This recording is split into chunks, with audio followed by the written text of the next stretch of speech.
Le coup d'envoi de l'ultime match des phases qualificatives de ce tournoi Geneva Cup U16 qui va mettre aux prises les deux prétendants à la première place, Arsenal et l'Atlético de Madrid. Dans cette partie, avant cette rencontre, les joueurs d'Arsenal ont fait le plein de points.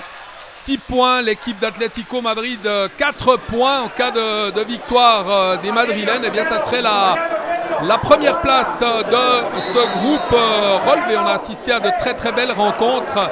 Il était plus disputé encore dans l'autre groupe, notamment avec Bâle et le Benfica, un dernier match dantesque. Et un coup franc à venir, meilleur buteur avant ce match.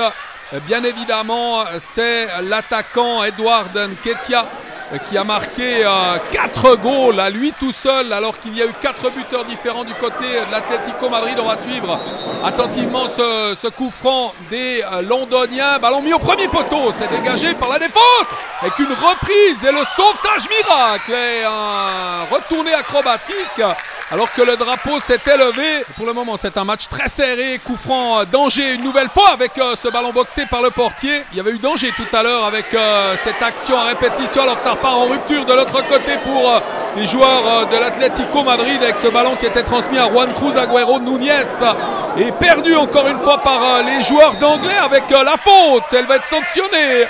Cette faute sur le capitaine Juan Carlos Aliaga Sabater et l'avertissement qui a été donné sur cette phase de jeu à Toby Omoli. Escudero Yara au coup franc, 13e minute de cette première période. Un bon ballon qui est finalement repris de la tête et qui va passer à côté. Francisco Javier Montero Rubio.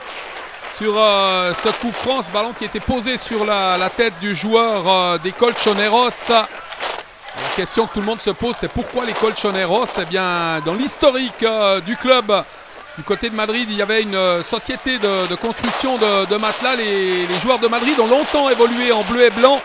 Et puis cette entreprise qui réalisait des matelas, les réalisait en tissu rayé rouge et blanc.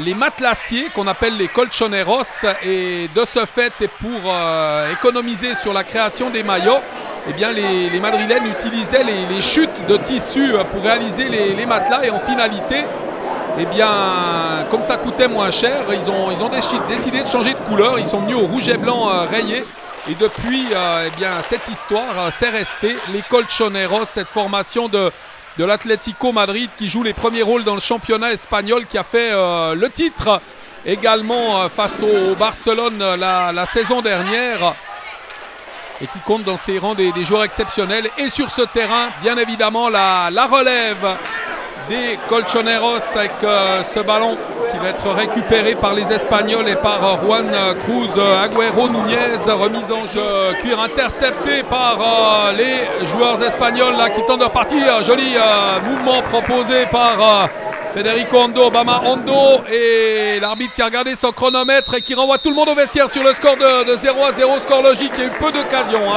On semble des deux côtés satisfaire de ce match nul pour le moment. Est-ce que la décision va se faire pour l'une ou l'autre des équipes dans la configuration actuelle? C'est Arsenal qui fait la bonne opération en cas de match nul. On rappelle que les joueurs londoniens termineront à la première place. Ce cuir intercepté là par les joueurs espagnols qui tentent de repartir. Il y a eu accrochage et le coup franc donné aux joueurs espagnol avec un carton. Ouais, mais c'est le deuxième. C'est le deuxième à Toby Omoli qui va être expulsé.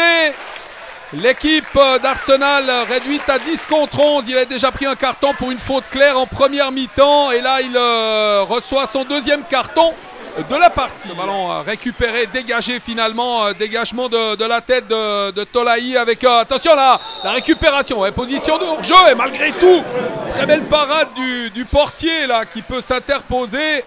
Jordan Perrin, très très bel arrêt là sur cette frappe appuyée malgré la position de hors-jeu. Encore une fois, vraiment les gardiens sont à la hauteur dans ce tournoi. Et s'il y a des recruteurs, eh bien sans doute il y en a quelques-uns qui seront dans leur collimateur, qui ont sorti un très très gros tournoi depuis le début de ce tour qualificatif. Donc on joue les tout derniers instants de la partie. On est même rentré dans les arrêts de jeu depuis une poignée de secondes. Ce ballon mis au deuxième poteau et qui échappe au joueur espagnol, tout proche de l'ouverture de la marque là sur ce service, cette remise de la tête. Ah, c'était une très belle occasion là d'ouvrir la marque pour les Colchoneros qui n'en ont pas profité. Et ça aurait été eh bien, tout simplement la première place hein, s'ils étaient parvenus à marquer sur ce ballon de la 21e minute. Le dégagement pour le portier, l'arbitre qui a regardé son chronomètre, qui ne devrait plus tarder à siffler la fin du match.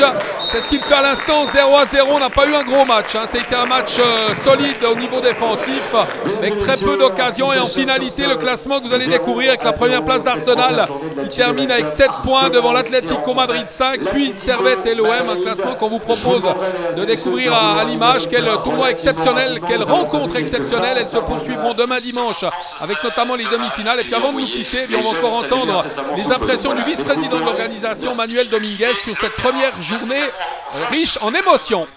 Mais écoutez, une très bonne journée. La météo avant tout était là.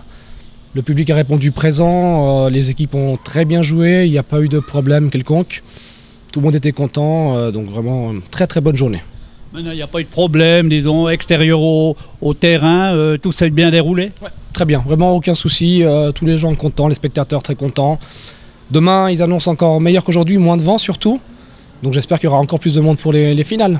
Maintenant, vous avez vu quelques matchs là. Qu'est-ce que vous pensez un peu du niveau là, de ces juniors M16? Alors, surpris vraiment bien. Très très bon niveau. Les équipes très disciplinées. Les 4 favoris, on va dire, les 4 grosses équipes passent en demi-finale. Donc vraiment surpris bien par le niveau, vraiment. Bon, au point de vue public aussi, c'était étonnant, c'était énorme. Hein. La tribune était pleine, hein. Les gens cherchaient de la place autour du terrain en face de nous aussi. C'est extraordinaire, question engouement là, du public. Tout à fait, ouais, c'est vrai qu'on a fait, grâce à nos équipes de com, on a fait de communication, on a fait un gros travail sur les réseaux sociaux. Le public a répondu présent, comme vous dites, les gradins étaient pleins, autour du terrain c'était plein aussi. Et vraiment, il y a eu une très très bonne ambiance entre tous les gens présents. Donc vraiment très satisfait, vraiment. Bon, aujourd'hui, on a assisté 10 matchs, 25 buts, c'est une bonne moyenne. Alors, c'est 12 matchs exactement, donc c'est 2 buts par match environ. Donc c'est vrai que ça fait une très bonne moyenne. Il y a eu, je crois, un seul match nul, 0-0. 2 matchs nuls, pardon, parce qu'il y a le dernier match aussi. Donc vraiment, il y a eu plein de buts, il y a eu des très beaux buts, des très belles actions. Donc vraiment satisfait, comme pour tout.